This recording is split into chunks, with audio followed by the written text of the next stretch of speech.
Well, hello, hello, hello. Much love to you all. May God bless you all. Hit the like button, share this out. I'm going to do a really quick study over the word lust.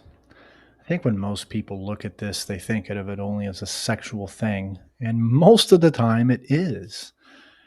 For instance, 1 John 2:16 to 17, for all that is in the world, the lust of the flesh, the lust of the eyes, and the pride of life is not of the Father, but is of the world. And the world passeth away and the lust thereof, but he that doth the will of God abideth forever. So, mainly, I'm going to talk about the sexual aspect of it, but I do want to bring up, of course, we know flesh would be sexual because it says the lust of the flesh, and lust is a desire, a craving, a longing, a desire for what is forbidden, a lust. So, then you get the lust of the eyes. Think about what the eyes see, it's the sight.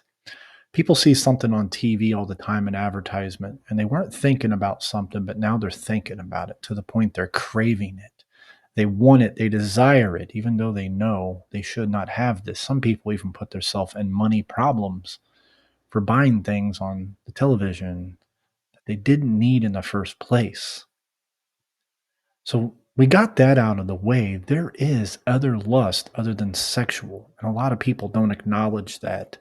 But most of the time, the Bible is talking about the sexual part. And this is a very good verse to remember. Job 31:1. I made a covenant with mine eyes. Why then should I think upon a maid? It's a very in particular verse that can help you with the battles you're going through.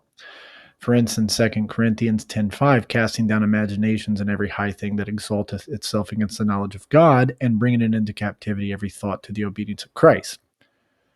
So, I want you to think about the story in 2 Samuel 13, where Amnon lusted and desired and to have Tamar so much, he got vexed and sick.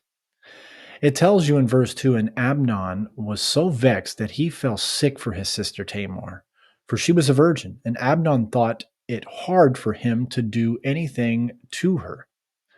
But Amnon had a friend whose name was Jonadab, the son of Shemaiah, David's brother, and Jonadab was a very subtle man. And he said unto him, why art thou, being the king's son, lean from day to day? Wilt thou tell me? And Amnon said unto him, I love Tamar, my brother Absalom's sister. And Jehonadab said unto him, lay thee down on thy bed, and make thyself sick. And when thy father cometh to see thee, say unto him, I pray thee, let my sister Tamar come and give me meat, and dress the meat in my sight, that I may see it, and eat it at her hand.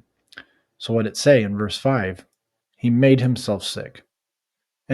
Long story short, his sister came in.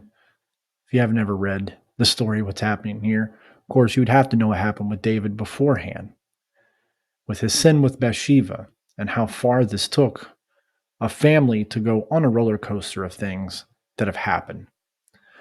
But people can desire something so much that they literally make themselves sick. And that's why it's so important to give all of our thoughts to the Lord Jesus Christ to be freed.